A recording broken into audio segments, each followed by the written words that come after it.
happy to be able to survive them.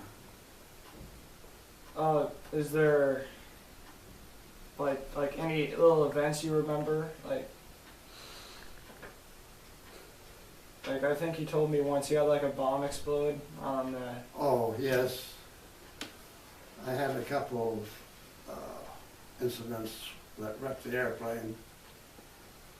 One of them was one time on takeoff, I had a tire blow out.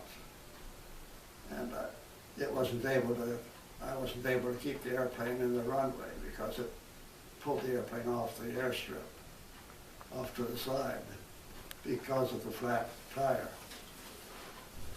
And the airplane went into a bomb crater, because we were based on a field that had been bombed by the Air Force. It had been a German field at one time before we took over. And so that destroyed the airplane. You flew And then the. another time a bomb dropped off the plane and exploded and wrecked the airplane, caught on fire. And you said you flew the P-47. You flew the P-47 Razorback in a D, right? Yes. Do you think when that bomb exploded or something like that, that that plane's incredible durability saved you there? Definitely. Because behind the pilot's seat there was a sheet of half-inch thick steel protecting the pilot. And I'm sure that caught a lot of the bomb blast. So, before you even got over there, I'm sure like the Air Force, it's like a big. It was a big thing back in the day. Like a lot of new technology, all sorts of new stuff. So I'd imagine like there was a lot of training involved before you went over there. Yes. Like you want to let us in on some of that? Yeah, we felt lucky because our training was some of the best in the world. And we were very well trained. And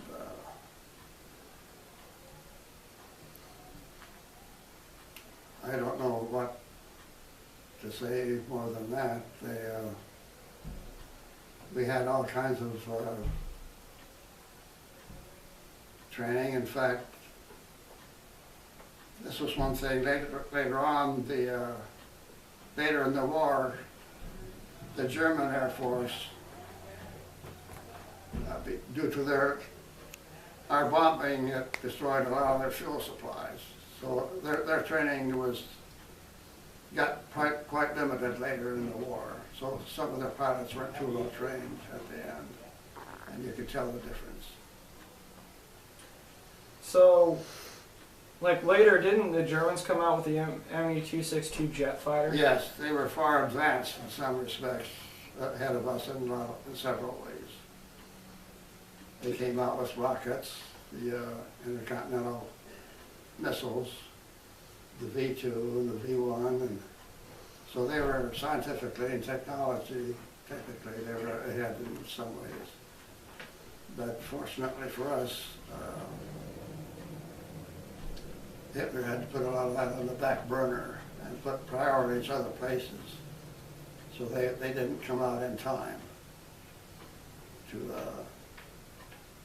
give us, Did you ever see the Me-262 like, during any of your missions or something? I didn't, but some of the other guys did. And on I remember one time, one of our flights, there were some relatively new pilots, replacement pilots had gone out on a mission, and they got jumped by some 262s, and all four of them were shot down. So that was a bad thing that made a big impression. One of them was a good friend of mine. I'm sorry to hear that. Overall, with your experience in the military, has it ever benefited you later on in life at all? Do you think it was a very positive experience for you? I think it was probably it's something that you're glad that you went through it. You wouldn't want to do it again, but you're glad that you had the experience and that you went through it. And of course, you're grateful that you survived, but you have great reverence for the guys that didn't make it. Didn't you work for Boeing, the Boeing aircraft Yes, company after? Did some of your time flying in the Second World War help you out there at all with your experience with aircraft and all? I don't know if it did or not. It kept my interest up. I've always been interested in flying. And after the war, I went back to the University of Minnesota and got my degree in aeronautical engineering. And that's what got me into Boeing. Then I applied to the Boeing company, and they hired me, and maybe my experience helped me get hired. I don't know.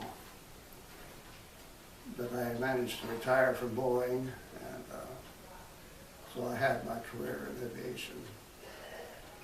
All right, well, thanks a lot, Robbie. Well, you're very welcome.